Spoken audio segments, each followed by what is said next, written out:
सावंत सावंत सावंत गांधीच्या पुण्याला इथं आणताय पालामी स्ट्रीटला we have to investigate FIR पण आपल्यालाच घ्यायचा हरियाणा IPC 302 को चार्ज घ्या and all other relative charges conspiracy वगैरे मला रिटायरमेंटला 6 महिने झालेले आहेत पण it's a good chance for you you will get a promotion maybe a medal also त्याचं नाव नाही विचारलं इन्स्ट्रक्शन देताना मला मध्ये मध्ये इंटरप्ट करणं आवडत नाही सर गुड कुणी पुण्यात आहे हिंदू महासभेचा सक्रिय कार्यकर्ता नथुराम गोडसे सावंत विष्णू गांधी खोरे का हिंदूला गेला सॉरी सर पण मला नाही लाज वाटत मला काय म्हणायचंय मला काहीच म्हणायचं नाही सर मला इतकंच सांगायचंय की नथुराम गोडसे हिंदू आहेत याची मला एक हिंदू म्हणून शरम नाही वाटत So you appreciate him? तुम्ही त्याला ओळखता?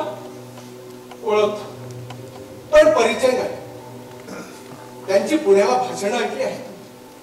त्यांचं लिखाणही वाचलं एकदा बोललो सुद्धा आहे त्यांच्याशी कधी 2 आठवड्यापूर्वी मी बिर्ला भवनला बंदोबस्ताला गेलो तिथे एक गट गांधी विरोधी निदर्शनं करत होता नथुराम त्यांचं नेतृत्व करत होता माणूस बॅलन्स आक्रोश नाही आरडाओरडा नाही व्यासपीठावर जसं बोलत होता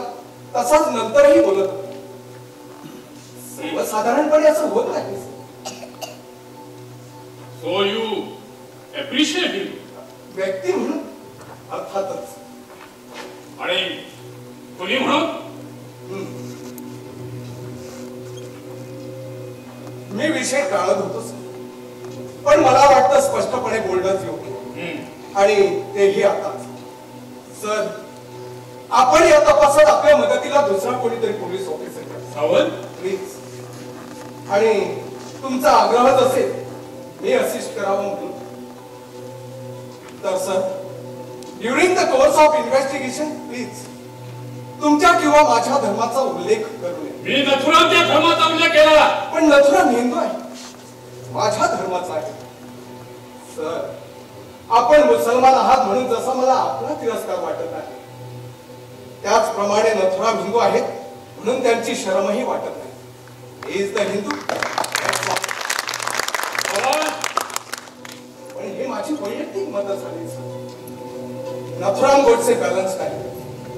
त्यांची भूमिका योग्य आहे किंवा नाही ही माझी सावंतची वैयक्तिक मत झाली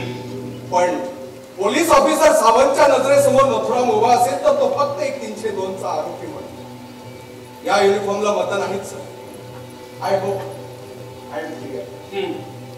absolutely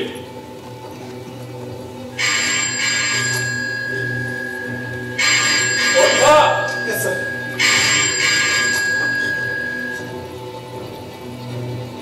hello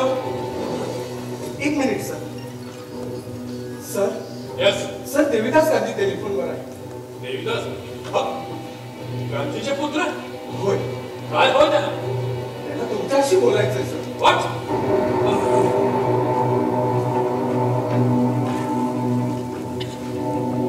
hello please accept my condolences नाही फक्त शब्द म्हणून नाही वापरत पण सगळ्या देशाचंच नुकसान झालंय पण का कशासाठी नाही मी अडवू इच्छित नाही तुम्हाला पण त्यातून काय झालं आहे तुम्हाला जास्त त्रासच होईल no no I have no objection please please thank you very much